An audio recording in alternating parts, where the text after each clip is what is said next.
নমস্কার, আরও একবার স্বাগত জানাই। আজকে আমরা যে বিষয়টি নিয়ে আলোচনা করব, বর্ষাকালে সেই সমস্যাটি প্রায় সকলের ঘরে ঘরে, অর্থাৎ দেয়ালে ড্যাম্প এবং সিপেজ।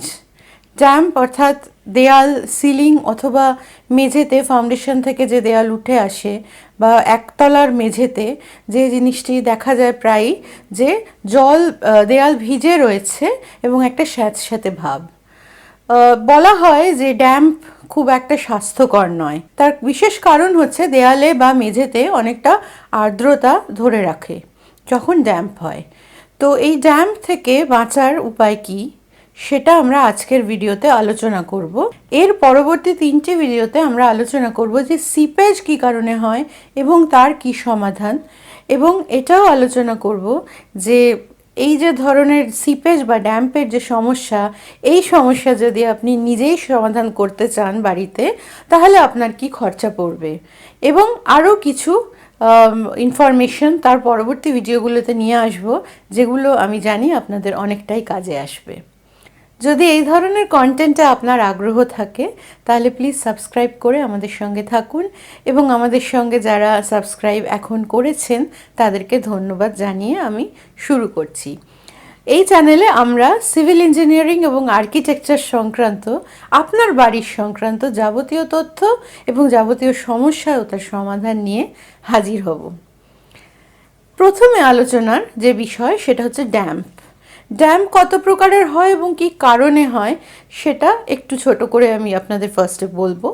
তো ড্যাম্প যেটা হয়, একটা দেখা যায় যে ফাউন্ডেশন থেকে, নিচ থেকে একটা ড্যাম্প ওঠে, এবং আরেকটা দেখা যায় যে সিলিং থেকে একটা ড্যাম্প আসে, ছাদ থেকে, ছাদের কোণাগুলোতে বা ঘরের দেয়ালের উপরের অংশগুলোতে।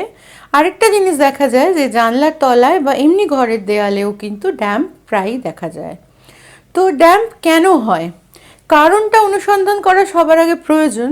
তার কারণ হচ্ছে যে কেন হয় সেটা না জানলে ভবিষ্যতে কিন্তু আপনিও এটাকে আটকাতে পারবেন না। একবার হবে, আপনি সারাবেন, আবার হবে, সেটা তো মোটেও আমাদের কাছে কারোর কাছেই কাম্য নয়।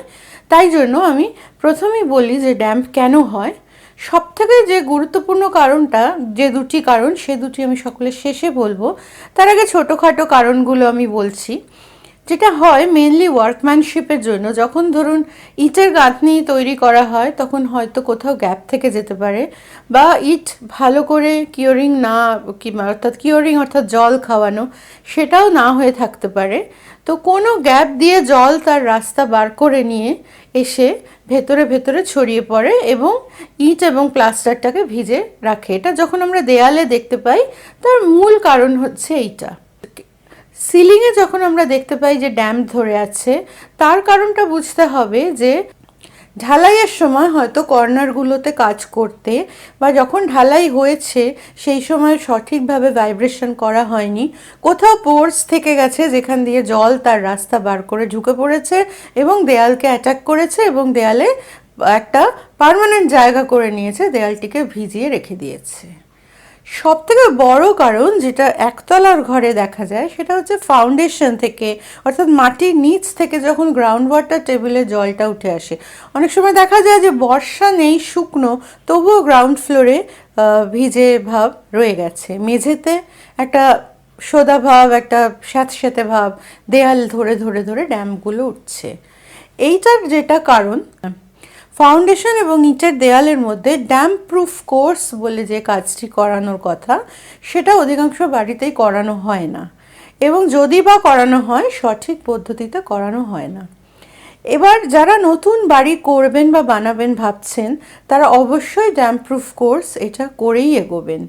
কিন্তু যাদের ক্ষেত্রে পুরনো বাড়ি, এখানে আর তাদের পক্ষে ওইখানে দেয়াল ভেঙে আর ড্যাম্প প্রুফ কোর্স ঢোকানোটা সম্ভব নয়। তাহলে আমরা কি করব? আসুন আমরা এক এক করে সমাধানগুলো দেখতে থাকি।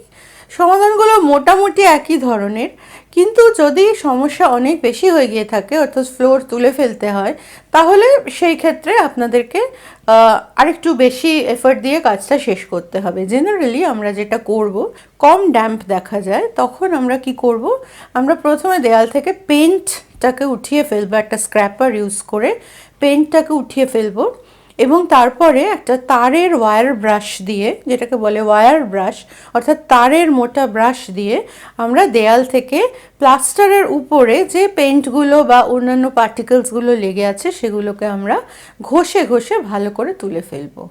তুলে ফেলার পর আমরা দেয়ালটি জল দিয়ে পরিষ্কার করব। খুব ভালো হয়। করার পরে আমরা একটা প্রোডাক্ট নেব, যে প্রোডাক্টটা ড্যাম্প প্রুফ প্রোডাক্ট। এখানে আমি কোনো কোম্পানির নাম মেনশন করছি না। আপনারা যে কোনো দোকানে গেলে আপনারা যে সমস্ত রিনাউন্ড যে কোম্পানিগুলি আছে তাদের সকলেরই ড্যাম্প প্রুফিংয়ের প্রোডাক্ট রয়েছে, সেই প্রোডাক্ট নিয়ে আসবেন। কিন্তু তার অ্যাপ্লিকেশন আমি নাম যদিও বলছি না, অ্যাপ্লিকেশন মেথডটা আমি কিন্তু বলছি। কাজেই আপনারা খুব সহজেই প্রোডাক্টটা হাতে পেলে এই কাজটা করে নিতে পারবেন। প্রথমত প্রোডাক্টটাকে, কোনো প্রোডাক্ট আছে যেটা সিমেন্টের ঘোলার সঙ্গে মেশাতে হয়, কোনোটা আবার এমনি জল দিয়ে গুলতে হয়, এবং সেটাকে পেইন্ট দিয়ে, একটা পেইন্ট ব্রাশ দিয়ে ভালোভাবে ওই দেয়ালে মাখিয়ে দিতে হবে। প্রথমে ফার্স্ট কোট দিতে হবে এবং তারপরে সেকেন্ড কোট দিতে হবে, এবং ফার্স্ট কোট দেওয়ার পরে ওটা শুকোতে 24 ঘন্টা সময় দিতে হবে। সেকেন্ড কোট দেওয়ার পরে শুকোতে আরও 24 ঘন্টা সময় দিতে হবে। এবং এইটা করার পর যদি অল্প ড্যাম্প হয় তাহলে কিন্তু এটা ঠিক হয়ে যাওয়ার কথা। এখন দেখতে হবে যদি এক্সটার্নাল ওয়াল থেকে অর্থাৎ বাইরের দিক থেকেও সিপেজ দেখা যায়, তখন বাইরের দিকটাকেও আমাদেরকে একইভাবে ঠিক করতে হবে এবং তার জন্য ভাড়া বেঁধে বাইরে থেকে ব্যবস্থা করতে হবে করবার। যদি এর থেকে সমস্যা আরও সিভিয়ার হয়, অর্থাৎ কি না পুরো ভেতর বাইরে পুরোটাই দেখা যাচ্ছে ভিজে রয়েছে, তখন বুঝতে হবে যে জল অনেকটাই বেশি ঢুকে পড়েছে এবং সেই ক্ষেত্রে প্লাস্টার অবধি কিন্তু খসিয়ে ফেলতে হবে। প্লাস্টার অবধি খসিয়ে ফেলার পর তারপরে এই যে ড্যাম্প প্রুফিং যে সলিউশন সেটা অ্যাপ্লাই করতে হবে এবং তারপর সেটাকে সঠিকভাবে শুকোনোর পর সেটা যে ম্যানুফ্যাকচারার স্পেসিফিকেশনে যেরকম টাইম লেখা থাকবে সেই টাইমে এটাকে সঠিকভাবে শুকোনোর পর আপনারা যেটা করবেন সেটা হচ্ছে প্লাস্টারে আরেকটি ওয়াটারপ্রুফিং কম্পাউন্ড মিশিয়ে প্লাস্টারটা ওখানে অ্যাপ্লাই করবেন। এবং তারপরে সবথেকে যেটা গুরুত্বপূর্ণ সেটা হচ্ছে যে ভালোভাবে 5 থেকে 6 দিন ওকে জল খাওয়ানো। এই যে জল খাওয়ানো বা কিওরিং, এটা কেন প্রয়োজন এটি নিয়ে আমরা পরবর্তীকালে একটি ডিটেল ভিডিও তৈরি করব, কিন্তু এখনকার জন্য আমি যেটা আপনাদের বলছি এবং খুব জোর দিয়ে বলছি যে কিওরিং বা জল দেওয়া অন্তত দিনে 2 বার পুরো এরিয়াটা বাইরে এবং ভিতর থেকে ভালোভাবে ভিজিয়ে রাখতে হবে। 5 থেকে 7 দিন কিওরিংয়ের পর তারপরে আপনার দেয়াল তৈরি হয়ে যাবে। আশা করা যায় যে আর কোনো ধরনের রেইন ওয়াটার বা বাইরের কোনো জল ঢুকবে না। আর যদি ফাউন্ডেশন থেকে জল উঠে আসে বা মেঝেতে জল উঠে আসে, সেই ক্ষেত্রে মেঝে তুলে দিয়ে একইভাবে মেঝেতে ওই water damp proofing compound apply করে সেটাকে বন্ধ করতে হবে। আবার মেঝেটা করতে হবে, মানে আইপিএস ফ্লোরিং বা নিট সিমেন্ট বা মোজাইক যাই থাকুক না কেন।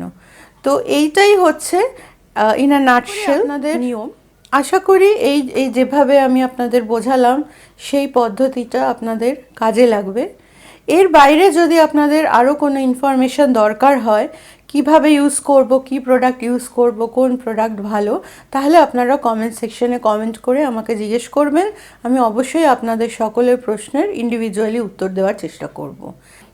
এরপরে যে ভিডিওটি নিয়ে আসবো সেটা ড্যাম্প নয়, সেটা সিপেজ সংক্রান্ত। সেটার সমাধান পদ্ধতিটা খানিকটা আলাদা হবে।